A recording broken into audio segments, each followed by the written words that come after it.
Hello my dear students of class 11. Now today I am going to discuss the solving problem in case of mechanics.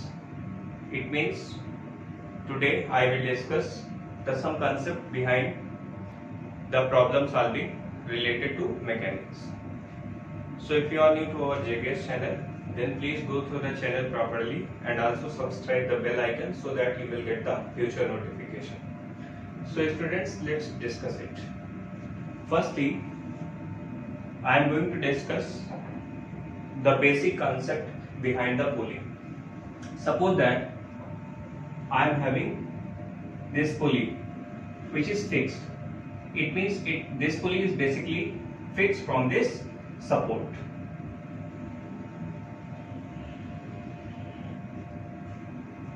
अब इसके बाद क्या है कि यहाँ पे हमने क्या किया, दो वेट्स यहाँ पे हैंग कर दिए हैं, क्लियर। यहाँ पे एक वेट हमने यहाँ पे हैंग किया है और दूसरा वेट यहाँ पे मैंने हैंग किया है। अब मैं आपको नॉलेज के लिए ये बता दूं कि ये जो वेट है, ये वेट है हमारा 5 kg और ये वेट है हमारा 10 kg, क्लियर। तो इस केस में अगर हमसे ये पूछा जाए कि इस ब्लॉक के, ठीक है, इस ब्लॉक के करस्पॉन्डिंग एक्सीलरेशन कितना होगा, तो हम एक्सीलरेशन कैसे निकालेंगे। और वो हमसे ये क्वेश्चन पूछता है कि how we find the tension in the string. So that's why here this tension and here this tension, clear.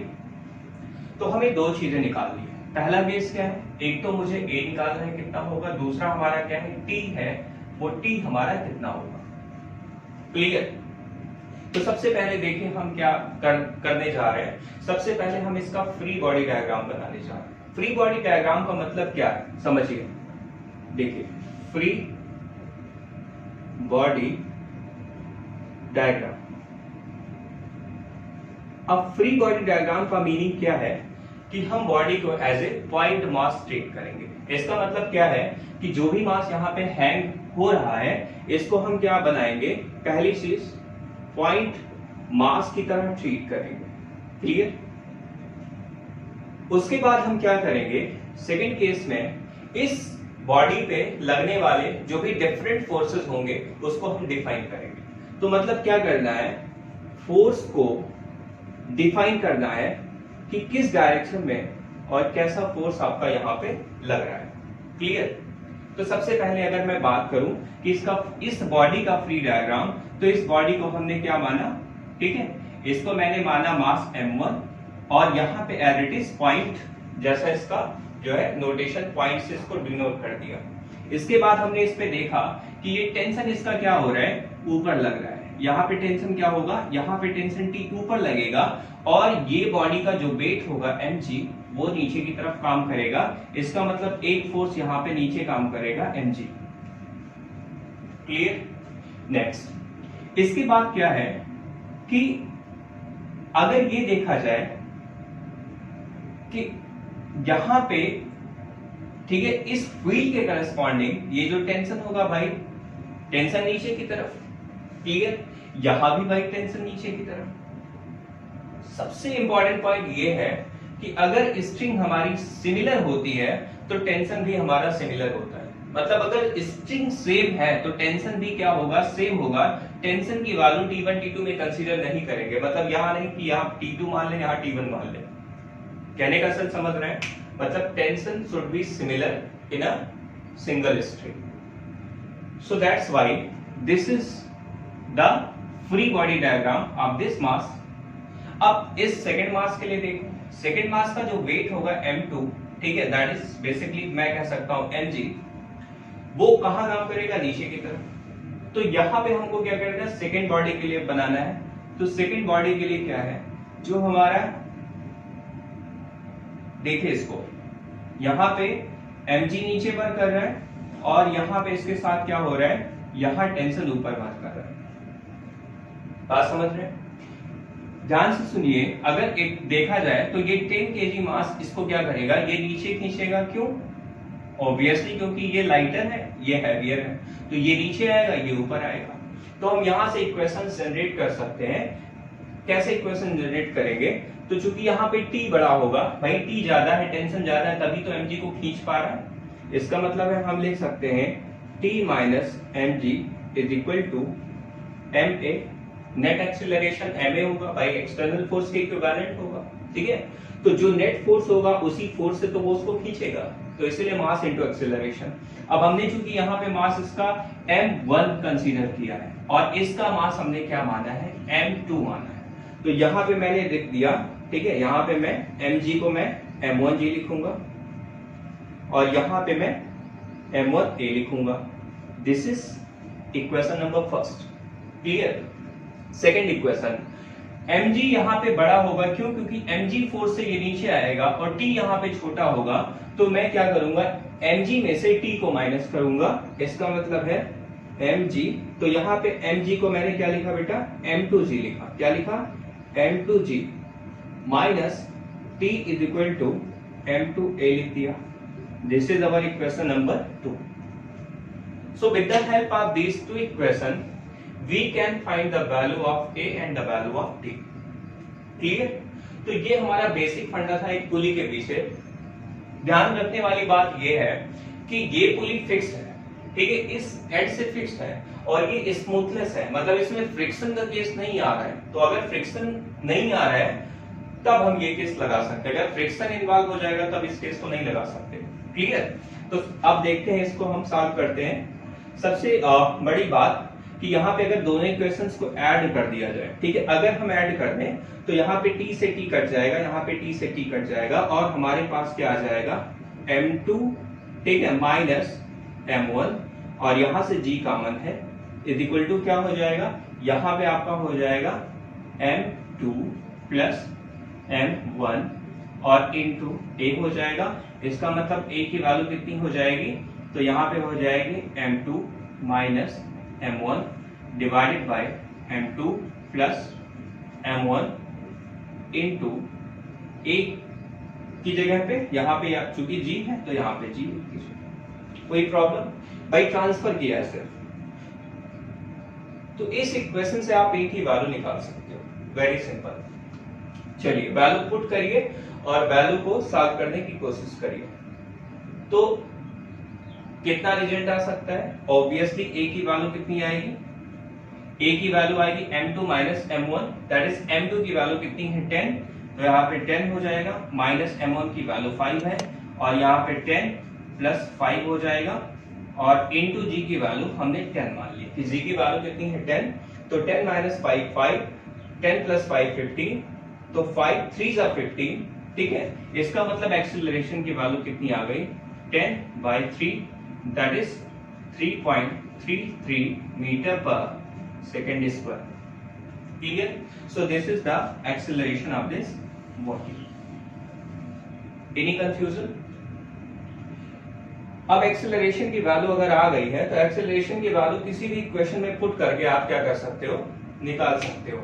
ध्यान से सुनना मेरी बात, इन दोनों इक्वेशंस में किसी में भी एक्सेलरेशन की वैल्यू पुट कर दीजिए, आपको आपका आंसर मिल जाएगा।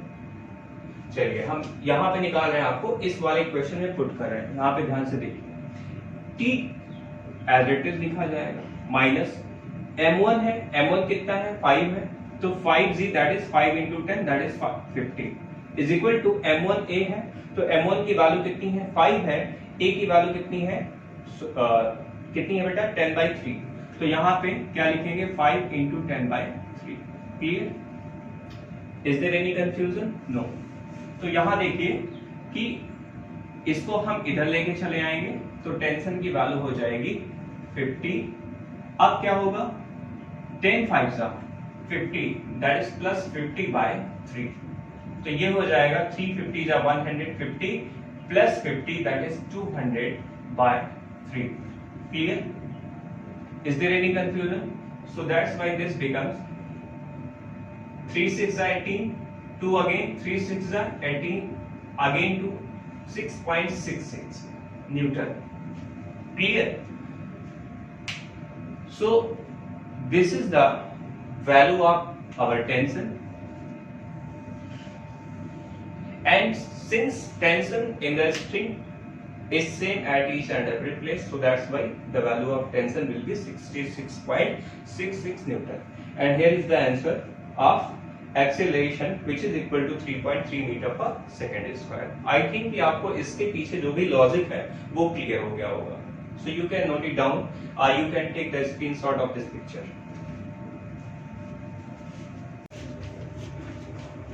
Now here I am going to explain the second question. Just here is the platform. यहाँ क्या है, एक प्लेटफॉर्म इन द सेंस कह सकते हो ये बेस है. तो इस बेस पे क्या है कि हमारा एक ब्लॉक है ए और एक ब्लॉक है हमारा बी. क्लियर? एक ब्लॉक ए है, दूसरा ब्लॉक हमारा क्या है, बी. अब इस ब्लॉक ए का जो वेट है या मास कह सकते हो, वेट नहीं इवन, तो ये 10 kg है और इसका है बी का 20 kg. क्लियर? तो ऑब्वियसली इस स्ट्रिंग में क्या होगा बेटा, टेंशन लगेगा इधर इधर टेंशन, और चूंकि टेंशन सेम होगा मैंने बताया क्योंकि स्ट्रिंग सिमिलर है तो सो that's why the tension will also be the same. अब क्वेश्चन ये है कि अगर हम इस तरफ से 600 न्यूटन का फोर्स लगाएं, ठीक है, तो इस स्ट्रिंग में टेंशन कितना होगा. और अगर हम यही फोर्स अगर हम इस तरफ से लगाते हैं 600 न्यूटन का फोर्स ए पे, तो हमारा टेंशन कितना होगा. मतलब कुल मिला के क्वेश्चन ये कह रहा है कि अगर हमारा फोर्स, ठीक है, एफ ए पे कितना है, 600 न्यूटन है, then what is the value of tension. And अगर हमारा एफ बी पे भी फोर्स अगर हमारा 600 न्यूटन है, then what is the value of our tension. Clear? Are you getting my point? So let's discuss the solution of this question. सबसे पहले क्या करना है, आपको फ्री बॉडी डायग्राम बनाना है. तो इसको as a point mass treat करना है.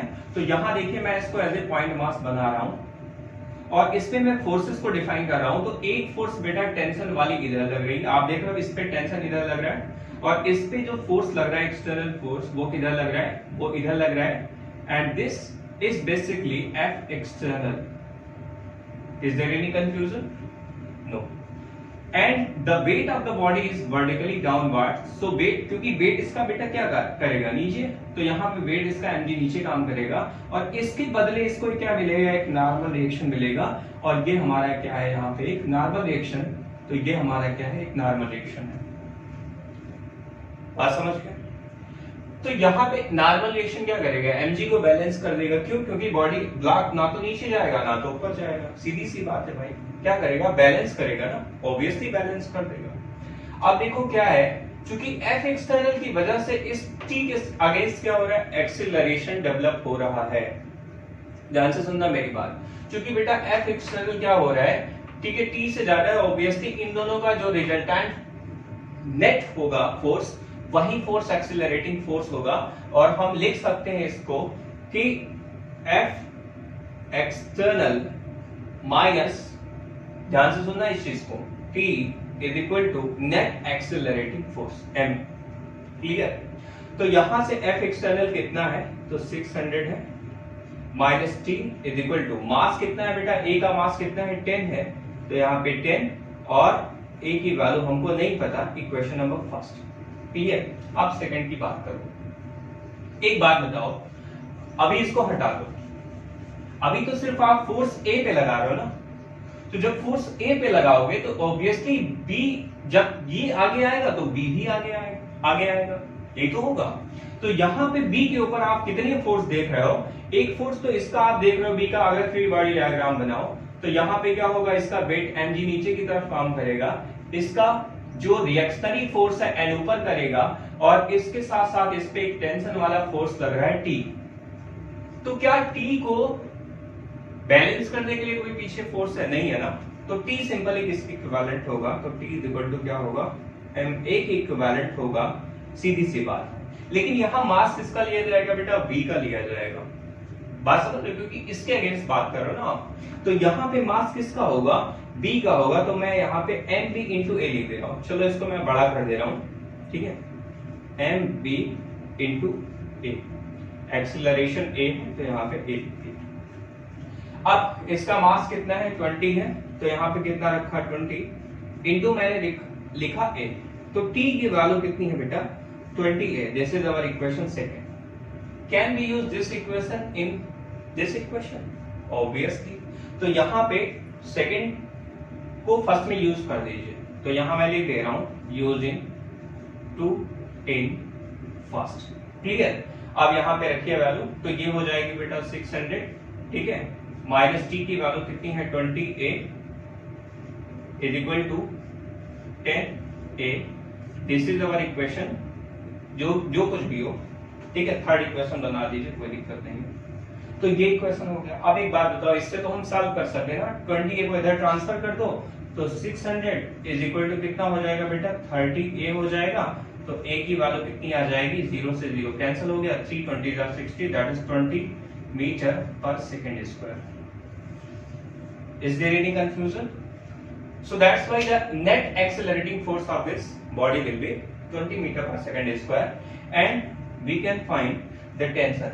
So that's why put here in equation second में put कर दीजिए। तो d की वैल्यू कितनी होगी बेटा, 20 into 20 is equal to कितना होगा, 400 न्यूटन, ठीक है। ये टेंशन कब है, ये टेंशन कब है, जब हम फोर्स ए पे लगा रहे हैं, ध्यान से सुन लो इस चीज को। ये टेंशन कब है, जब हम फोर्स ए पे लगा रहे हैं। अब मामला पलट गया, अब मामला किस पे चला है, अब ये फोर्स हमने क्या किया, यहां से इस फोर्स को रिमूव किया, इस फोर्स को रिमूव करने के बाद अब हम इस पे लगाएंगे, क्या करेंगे, इस पे लगाएंगे फोर्स। तो एफ एक्सटर्नल जो भी होगा वो यहां पे लगेगा। अब क्या होगा, अब खुद सोचो कि इस ब्लॉक पे कितने फोर्स, एक फोर्स आगे, एक फोर्स पीछे, एक इसका वेट नीचे और एक नॉर्मल रिएक्शन। तो यहां पे एक एडिशनल फोर्स आएगा एफ एक्सटर्नल। तो यहां पे आपका इस केस में ये वाला फोर्स आपका, ठीक है, गायब हो जाएगा। तो क्या लिख सकते हैं, इक्वेशन देखिए, ठीक है, सेकंड केस के लिए मैं लिख रहा हूं, ठीक है। सेकंड केस के लिए इक्वेशन क्या होगा, ऑब्वियसली क्या होगा बेटा, देखो इसके पहली बॉडी बी के लिए बात करो, तो T is equal to simply क्या होगा, T is equal to simply ma होगा। तो यहाँ पे T इज इक्वल टू क्या होगा, मतलब ma into A. Mass of the ए का होगा ना, तो मास ऑफ द ए कितना है, 10, तो यहाँ पे 10 लिख दिया, 10a। T की वैल्यू कितनी आ गई, 10a। This is our equation first. Second equation में क्या है, सेकंड इक्वेशन में ये फोर्स एक्सटर्नल बड़ा है T से, तो F एक्सटर्नल माइनस T क्या होगा, F external minus T is equal to क्या होगा, ma होगा। इस बार मास किसका लिया जाएगा, b का, और ये a होगा। तो F एक्सटर्नल कितना है, 600 minus T is equal to mb कितना है बेटा, mb है 20, तो यहाँ पे 20 टाइम्स a हो जाएगा। इज देयर एनी कंफ्यूजन, तो आप वैल्यू पुट कर दो t की, t की वैल्यू कितनी है, 10 है। 600 minus 10a is equal to 20a। तो यहां से a की वैल्यू अगेन कितनी आएगी, 20 metre per second square. Why, because 10a plus 20 30 है, तो a की वैल्यू 600 को डिवाइड करो, ऑब्वियसली जो पहले आया था वही एक्सेलरेशन बाद में आया। अब एक बात बताओ, क्या एक्सेलरेशन चेंज होगा, भाई फोर्स सिमिलर लग रहा है तो ऑब्वियसली एक्सेलरेशन चेंज नहीं होगा, सोचने वाली बात है, ठीक है। नेक्स्ट बात करते हैं कि टेंशन कितना होगा। तो टेंशन कितना होगा, तो यहां से मैं टेंशन निकाल रहा हूं, T इज इक्वल टू 10 है बेटा, तो 10 इंटू 20 दैट इज 20 10 200 न्यूटन। तो ये हमारा 200 न्यूटन का टेंशन कब है, जब हम फोर्स किस पे लगा रहे हैं, B पे लगा रहे हैं। इज दिस पॉइंट क्लियर, कोई कंफ्यूजन? सो आई होप कि आपको ये पूरा सिनेरियो समझ में आ गया होगा कि किस तरह से हमको फोर्स को डिस्ट्रीब्यूट करना है, किस तरह से अपने प्रॉब्लम को सॉल्व करना है। तो देखिए कभी भी मैकेनिक्स के प्रॉब्लम को सॉल्व करने के लिए आपको क्या करना पड़ेगा, डिफरेंट एंगल से सोचना पड़ेगा, ठीक है। जो वे ऑफ अप्रोच होता है ना, वो आपके क्वेश्चन को इजी बना देता है। तो यहां से टेंशन की वैल्यू आ गई, यहां से एक्सेलरेशन आपको मिल गया, आपको सारी चीजें मिल गई। अब आप क्या कर सकते हो, इस क्वेश्चन को एक बार और विजुअलाइज कर सकते हो और अपने लॉजिक को इस पे, ठीक है, देख सकते हो कि किस तरह का लॉजिक यहाँ पे लग रहा है, किस तरह से हम सोल्यूशन निकाल रहे हैं। अच्छा, एक और चीज इंपॉर्टेंट पॉइंट, अगर हमें नेट एक्सेलरेशन पूछा जाए, नेट एक्सेलरेशन कितना होगा, यहाँ पे मैं लिख रहा हूं, यहाँ पे देखिएगा। अगर मुझसे पूछा जाए नेट एक्सेलरेशन, तो मैं क्या करूंगा, मैं आपसे कहूंगा सिर्फ आप इतना करिए कि आप क्या करिए, total A equal to F upon M होता है ना, फोर्स डिवाइडेड बाय मास। तो यहाँ पे टोटल फोर्स ले लीजिए, टोटल मास ले लीजिए, आपका आंसर आ जाएगा। तो टोटल फोर्स यहाँ पे कितना लग रहा है, आपने एक्सटर्नल कितना लगाया है 600 न्यूटन, और आपका मास कितना है 10 प्लस 20 कितना है 30, ठीक है। तो 0 से 0 cancel, 320 is 60, that is 20 metre per second square. क्या आपका एक्सेलरेशन चुटकियों में निकल आया? यस, क्योंकि आपने क्या किया, आपने एक कंसेप्ट लगाया कि हमको क्या करना है भाई, हमको टोटल फोर्स चाहिए, ठीक है, और टोटल मास चाहिए। अगर हम फोर्स को मास से डिवाइड करते हैं then we get acceleration, because A is equal to F upon M according to Newton second। Is this point clear? बहुत अच्छी बात। चलिए इसका स्क्रीनशॉट आप ले लीजिए।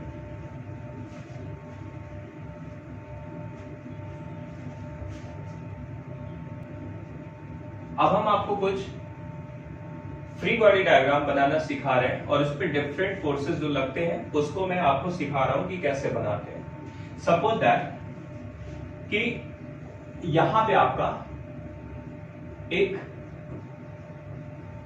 बेस है, या आप कह सकते हो सपोर्ट है।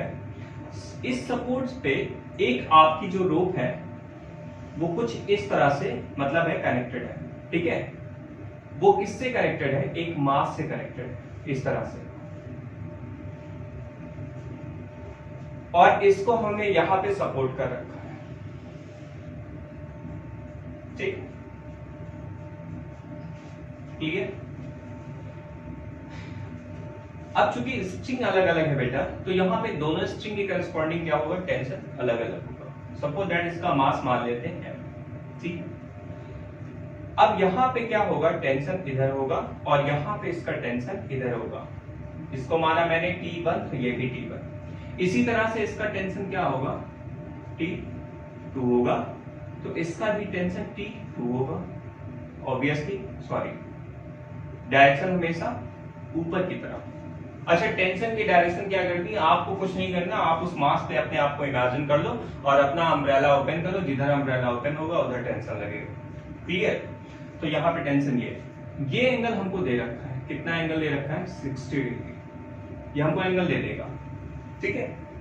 अब हम यहाँ पे अपने जो है इक्वेशंस कैसे जनरेट करेंगे इसको सीखते हैं। सबसे पहले कि यहाँ पे एक बेस लाइन आप ड्रा कर लीजिए। तो इस टेंशन के, चूंकि ये एंगल 60 है तो ये भी 60 होगा, क्लियर। तो इस टेंशन के दो कंपोनेंट दिख रहे हैं आपको, एक तो इसका ये कंपोनेंट इधर आएगा, दूसरा कंपोनेंट इधर आएगा। तो एक तो कंपोनेंट इसका बेटा इस तरफ होगा और एक तो कंपोनेंट आपका इस तरफ होगा, क्लियर। तो इसको मैं, चूंकि 90 है ये, तो 90 वाला कंपोनेंट T साइन 60 डिग्री, तो यहाँ पे T2 है तो T2 साइन 60 डिग्री, और यहाँ पे क्या होगा T2 cos 60 डिग्री, ठीक है, कोई दिक्कत भाई, cos और साइन में तोड़ लिया। अब इसका वेट क्या होगा बेटा, इसका वेट mg नीचे की तरफ लगेगा, समझ रहे हो। तो आपका इक्वेशन क्या बनेगा, यहां पे देखो T2 साइन 60 mg को बैलेंस कर रहा है, तो T2 sign 60 is equal to क्या हो जाएगा, mg हो जाएगा। एक इक्वेशन तो मेरा ये मिल गया। दूसरा इक्वेशन क्या मिलेगा, देखो इस T1 को देखो, इस T2 cos 60 के इक्विवेलेंट है, तो यहां पे क्या होगा, T1 is equal to T2 cos 60 degree. This is our equation number 2, clear. चलिए बहुत सिंपल है, आप क्या कर सकते हो, बहुत इजीली फाइंड कर सकते हो T1 की वैल्यू। आपसे T1 T2 दोनों पूछेगा, तो बड़ा सिंपल है। अगर आपको मास दे दिया जाए तो मास की वैल्यू यहाँ रखोगे, ग्रेविटी रखोगे, sin 60 की वैल्यू रखोगे, तुमको T2 मिल जाएगा। ठीक, अगली चीज, अगर आपको T1 निकालना है तो T1 निकालने के लिए T2 की वैल्यू पुट कर दो, cos 60 की वैल्यू पुट कर दो, that is your answer. Suppose that हमने यहाँ पे मास को ले लिया 2 kg, क्या होगा कि यहाँ पे T2 sin 60 की वैल्यू कितनी होती है, √3/2, यहाँ पे mg दैट इज 2 × 10, क्लियर। अब यहाँ पे T2 की वैल्यू कितनी होगी बेटा, 2⁴ that is 40/√3, clear. Is there any confusion? No. So that's why this is the value of T2। अब अगर आपको क्या करना है, T1 निकालना है, तो जाहिर सी बात है T1 निकालने के लिए T2 रखें वैल्यू 40/√3 इंटू cos 60 की वैल्यू कितनी होती है, 1/2 होती है, 20 दैट इज 20/√3, ठीक है।